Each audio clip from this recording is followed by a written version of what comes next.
So, a new series on Amazon Prime based on a novel and podcast and starring the insanely popular YouTuber Markiplier. I'm interested. Let's talk about The Edge of Sleep.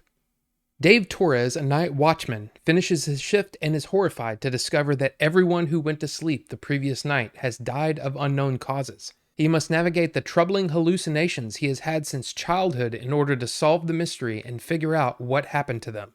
The series stars Mark Fischbach, Franz Drameh, Harlow, and Lio Tipton. It's hard to imagine, but there are probably people out there who don't know who Markiplier is. But he's basically a pretty famous YouTuber.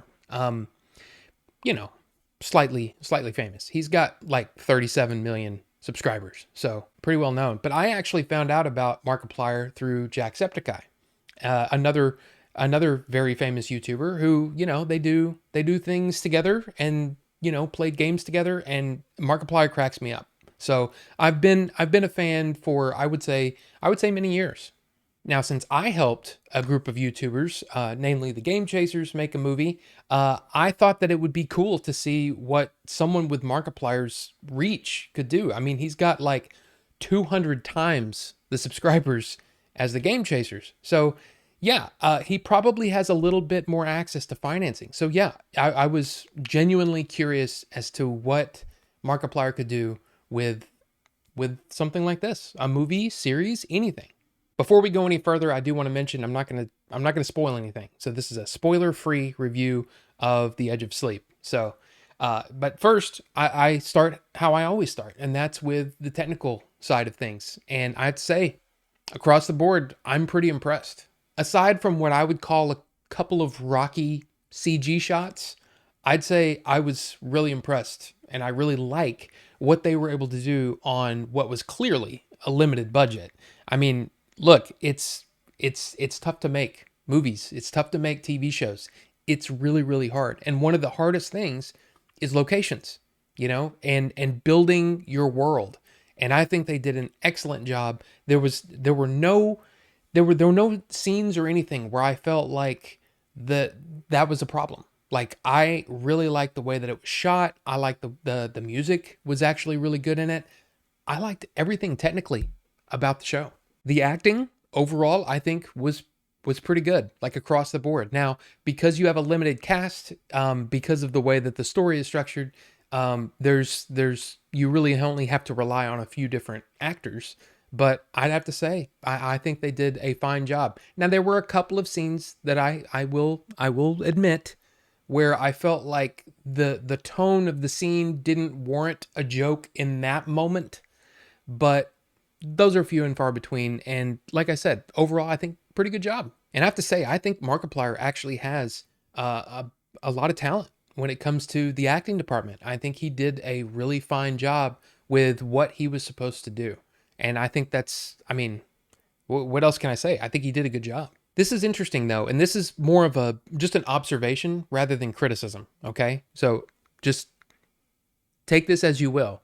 But I find it interesting that the three different things, let's say projects outside of YouTube that I've seen that YouTubers have done. You've got the AVGN movie with James Rolfe, right? Everybody's heard of The Angry Video Game Nerd, right? You got Adventures in Game Chasing, which, like I said, I worked on. And you have The Edge of Sleep.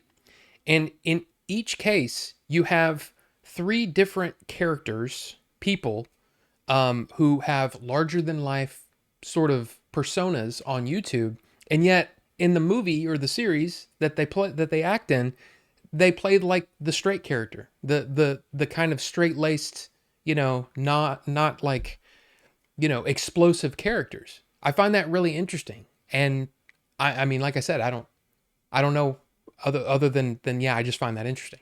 Now we come to the story, and that's where, in a lot of cases, at least for me, that's where things go awry. But I gotta say, overall, I pretty much liked it. I mean, I like the story. I think the premise is really interesting, and I was really engaged in how things were going to play out, especially when you get towards the end and things start to become a little clearer, and you're like, okay, I want to see where this is going. And I think it does a pretty good job of setting up another season. Now, every story, I'm gonna have couple of nitpicks. So just allow me to talk about a couple of them. First, I think, and this might be a minor thing to some people, but for me, I'm not a fan of when characters are clearly withholding information from the other characters, and then in turn the audience as well. I mean, I just think it was kind of unrealistic that in the situation that they were in, that they would act the way they did.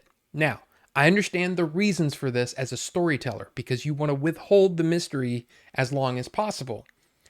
But I kind of feel like, especially knowing where the story leads or the story goes, looking back, it's kind of like, if you had said this at that moment, we could have saved a lot of time here. This isn't as much of a story issue, but it's more of kind of an editing issue. And maybe I could go to the story. You could say, oh yeah, you could have cut some of this in the script or whatever. But I feel like in the middle, I felt there was a bit of treading water.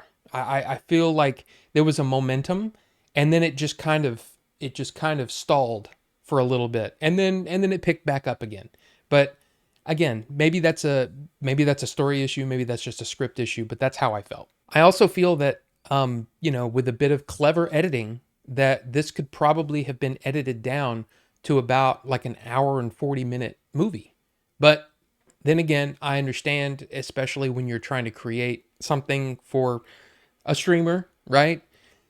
That maybe they wanted a series, because they can add their ads and all that kind of stuff. But I kind of feel like the story itself was a little stretched, a little bit. I mean, that's just my opinion. But like I said, overall, I really liked it, and I'm actually looking forward to seeing what happens next in the story. And going further than that, I want to see more Markiplier projects. I mean, I like it, and I think that in this day and age, there's a lot of competition, I'll say, on YouTube. And I feel like if a YouTuber says, hey, I want to create something, I think we should support that. And I think that we should do our best as a community of creators. I don't know, whatever you want to say. We should support those people that want to try to do something new. And I think it's really cool that he's doing it. So yeah, it's on Amazon Prime. It's only about 2 hours total, 6 episodes. But I will say, if you don't have the Amazon Prime ad-free plan, you end up having to watch ads at the beginning of each episode and in the middle of each episode. So that's a total of 12 ad breaks, which is a little much for the length of this, but that's not the fault of The Edge of Sleep and the creators and all that stuff. So, The Edge of Sleep, have you seen it? What are your thoughts about what we saw towards the end there? Or maybe you're interested in seeing it now. Let's talk about all those things in the comment section below, because, that's what it's for. But anyway, thank you guys so much for watching, and we'll see you on the next one.